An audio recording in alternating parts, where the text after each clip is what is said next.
Base sa pinakahuling datos, huli pong nakita yan sa layong 460 kilometers silangan ng Baler, Aurora. Taglay pa rin ho nito ang lakas ng hangin, umaabot sa 55 kilometers per hour near the center at gustiness na umaabot po sa 70 kilometers per hour.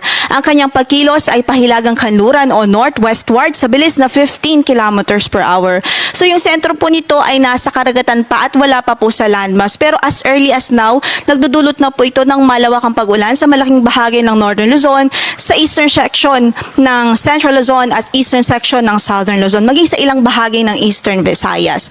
Kaya't patuloy natin pinaghahanda ang ating mga kababayan, mungkahi po natin ang agarang paghahanda at pag-iingat mula po sa mga banta ng hazards na dala po nitong bagyo, which is yung mga pag-ulan, maging yung mga pagbugso po ng hangin. Maliban din po kasi dito sa tropical depression ay meron din po tayong habagat na umiiral pa po sa natitirang bahagi ng bansa at na-enhance pa po ito ni Tropical Depression Bising. Yung habagat nagdudulot ho yan ng malawakang pagulan sa kanlurang bahagi naman ng Luzon, kanlurang bahagi din ng Visayas at ilang bahagi ng kanlurang bahagi ng Mindanao.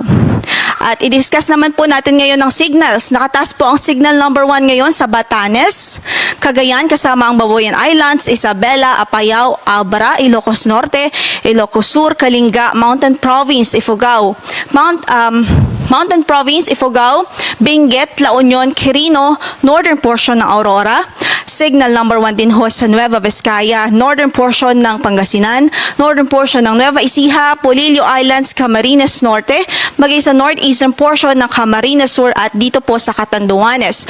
So sa mga nabanggit nating lugar, meron pa rin pong 24 to 36 hours na lead time para po totally ay makapaghanda tayo at makapag-prepare tayo sa paparating po na bagyo. Pero sabi ko nga, as early as now, nagdudulot na nga po ito ng mga pag-ulan. So in terms of wind impact lamang po o yung lakas ng hangin, ang nilalagay po natin o tinutukoy po natin sa signal o tropical cyclone wind signal.